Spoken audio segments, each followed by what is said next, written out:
இன்று நாங்கள் முக்கியமான 2 விடயங்கள் தொடர்பாகத்தான் இந்த சந்திப்பினை நடத்துறதுக்கு நாங்கள் திட்டமிட்டிருக்கின்றோம்.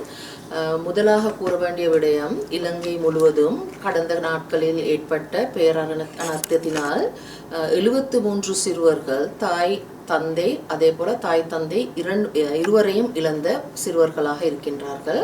எனவே இந்த 73 சிறுவர்களுடைய நிலை மிகவும் பரிதாப நிலையில் இருந்த போதிலும் அவர்களைப் போலவே நிறைய சிறுவர்கள் தங்களுடைய உறவினர்களை இழந்து, தங்களுடன் கூட உடல் பிறப்புகளை இழந்து, தாய் தந்தையரை இழந்து, உடைமைகளை இழந்து, தான் வாழ்கின்ற இடங்களை இழந்துட்டு அனைத்து தங்களுடைய பாடசாலை உபகரணங்கள், கருவிகள், விளையாட்டு பொருட்கள் அனைத்துமே இழந்த நிலையில் இருக்கின்றார்கள். எனவே இவ்வாறு பாதிக்கப்பட்ட மனநிலையில் இருக்கின்ற சிறார்கள் மீள பாடசாலைக்கு வரவழைத்து கொண்டு அவர்களை மீள சாதாரணமான அன்றாட வாழ்வுக்கு கொண்டு வருவதற்காக நேற்று தினம் பாடசாலைகள் ஆரம்பிக்கப்பட்டன. ஆரம்பிக்கப்பட்டிருக்கின்ற போதிலும் நேற்றும் இன்று தினமும் நாங்கள் பார்த்தோம் என்றால், எங்களுக்கு விளங்கிக் கொள்ளக்கூடிய வகையில் பார்த்தோம் என்றால், நேற்று தினமும் இன்று தினமும் சில இடங்களில் சில சம்பவங்கள் மூலமாக இந்த பாதிக்கப்பட்ட சிறார்களுடைய மனநிலை மேலும் மேலும் துன்புறுத்தலுக்கு உள்ளாகின்ற சம்பவங்களும் நடந்திருக்கின்றன என்பனவை நாங்கள் அறிந்த விடயமாக இருக்கின்றது. எனவே இந்த இவ்வேளையில் நாங்கள் கூற விரும்புகின்ற முக்கியமான விடயம், இவ்வாறு பாதிக்கப்பட்டிருக்கின்ற சிறுவர்களுடைய மனநிலை பற்றிய முக்கியமான ஒரு கவனம் தேவைப்படுகின்றது. ஏனென்றால் அவர்களை சாதாரண அன்றாட வாழ்வு முறைக்கு, அவர்களை அணுகுமுறைக்கு கொண்டு வருவதற்காக நாங்கள் இந்த அணுகுகின்ற சில பொறிமுறைகள், இந்த அணுகுமுறைகள் விஞ்ஞானபூர்வமாக நாங்கள் எடுக்கப்பட வேண்டிய நடவடிக்கைகள் இருக்கின்றன. எனவே தான் நாங்கள் கூறுகின்றோம், இந்த சிறார்களுக்கு அரவணைப்பு, பாதுகாப்பு போலவே அன்பு என்பது முக்கியமானது. பரிதாபம் என்றதை நாங்கள் தவிர்த்து கொண்டு, நாங்கள் பரிதாப நிலைக்கு முகம் கொடுத்திருக்கின்ற இவர்களை மேலும் அவர்களுக்கு கவனத்தை செலுத்தும் போது அவர்கள் மீது அனுதாபத்தை செலுத்தாமல் அன்பும் அரவணைப்பும் என்பதுமே முக்கியமாக இருக்கின்றது. எனவே தான் இந்த அச்சம் தொடர்பாக அவர்கள் முகம் கொடுத்த அதிர்ச்சி, இந்த அவர்களுடைய அடிமனதில் இருக்கின்ற அதிர்ச்சிகளை நீக்கி, அவர்களுடைய கவலைகளை நீக்கி சாதாரண அன்றாட வாழ்வுக்கு கொண்டு வருவதற்கான அனைத்து வேலை திட்டங்களும் தேவைப்படுகின்றன.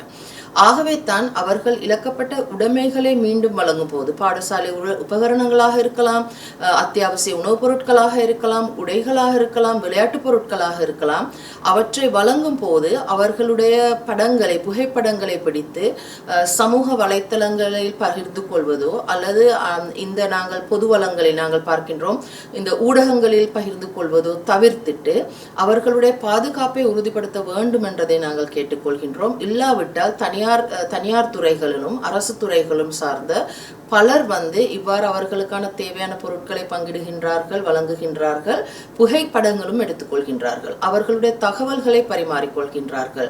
ஆகவே அந்த நிலையில் இந்த அவர்கள் பாதுகாப்பு இழக்கப்பட்டு இருக்கின்ற சூழலில் மேலும் பாதுகாப்பற்ற நிலைக்கு தள்ளப்படுகின்ற சம்பவங்களாகவே நாங்கள் பார்க்கின்றோம். எனவே தான் நாங்கள் முக்கியமாக இவர்களுக்கு பாடசாலைகளில் அவர்களுடைய நேற்றும் இன்று தினமும் பாடசாலை ஆரம்பித்த போது எடுக்கப்படுகின்ற சில நடவடிக்கைகளின் மூலம் அவர்களுடைய மனதில் உள்ள காயங்கள் மீண்டும் மீண்டும் காயப்படுகின்ற, மீண்டும் மீண்டும் துன்புறுத்தப்படுகின்ற நிலைகளும் நாங்கள் பார்த்திருக்கின்றோம். எனவே நாங்கள் மிகவும் தயவுடன் கேட்டுக்கொள்கின்றோம், ஆசிரியர்கள், அதிபர்மார், அதே போல இவர்களுக்கு துணை புரியும் வகையில் வருகின்ற நலன்புரி நிலையங்களில் இருந்து வருபவர்கள், நலன் விரும்பிகள் அனைவருமே ஒன்றாக சேர்ந்து இவ்வாறான நடவடிக்கைகளை மேற்கொள்ளும் போது சிறுவர்களுடைய மனநிலையை காயப்படுத்தாமலும் அவர்களுடைய அடையாளங்களும் தகவல்களும் வெளியில் பரிமாறிக்கொள்ளாதவாறு நடைமுறைப்படுத்த வேண்டும் இந்த வேலை திட்டங்கள் என்பதை நான் கூறுகின்றேன்.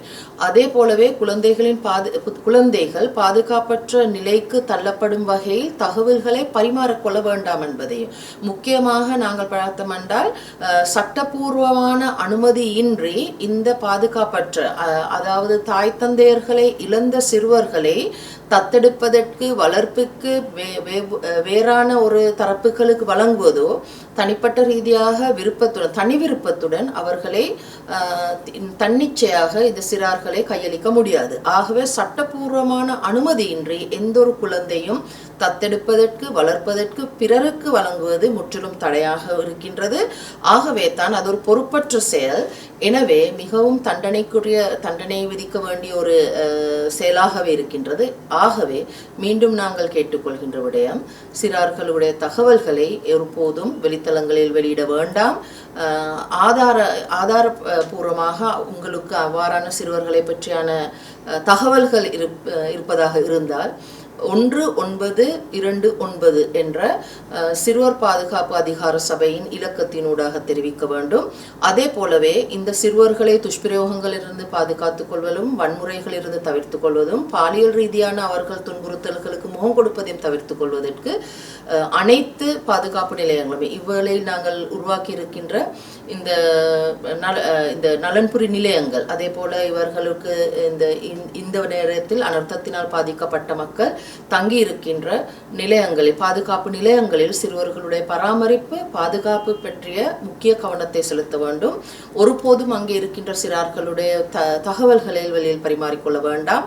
பிறருக்கு குழந்தைகளை தத்தெடுப்பதற்கோ வளர்ப்பதற்கோ கொடுக்க வேண்டாம் என்றதையும் நாங்கள் இந்த விழிப்புணர்வை ஏற்படுத்திக் கொள்வதற்கு இவ்வேளை நான் முன்வைக்க விரும்புகின்றேன். அதே போல சிறுவர் பாதுகாப்பு அதிகார சபையில் வெளியிடப்பட்டிருக்கின்ற, இது சிங்கள மொழியில் தான் இருக்கின்றது, ஆனால் தமிழ் ஆங்கில மொழிகளிலும் இதை பெற்றுக்கொள்ள முடியும், சிறுவர்களுக்கான மனநல முதலுதவிக்கான நாங்கள் கையாள வேண்டிய நடவடிக்கைகளை பற்றியான ஒரு பொறிமுறை இங்கே இருக்குது. அந்த பொறிமுறையின்படி நடந்து கொள்ள வேண்டும் என்பதை ஆசிரியர்களுக்கு, அதிபர்களுக்கு நாங்கள் தகவலாக வெளியிடுகின்றோம்.